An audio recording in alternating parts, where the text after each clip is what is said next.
அம்மா எந்த பானையில் சமைக்கிறேன்னு எழுதுங்க. புஸ்தக நோட்டு வாங்க பணம் அனுப்புறேன்னு சொன்னீங்களே. புஸ்தக நோட்டு வாங்க பணம் அனுப்புறேன்னு சொன்னீங்களே. பாத்திரம் தேய்ச்ச வீட்டில் இன்னும் காசு கொடுக்கலையா? அம்மா பாத்திரம் தேய்ச்ச வீட்டில் இன்னும் காசு கொடுக்கலையா? அன்புள்ளம் கொண்ட அம்மாவுக்கு மகள் எழுதும் கடிதம்.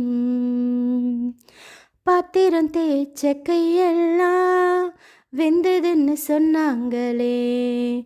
அம்மா பாத்திரம் தேய்ச்ச கையெல்லாம் வெந்ததுன்னு சொன்னாங்களே. நெஞ்சு வேகுது எனக்கு, நீ மஞ்சப்பத்து தான் போட்டுக்கம்மா.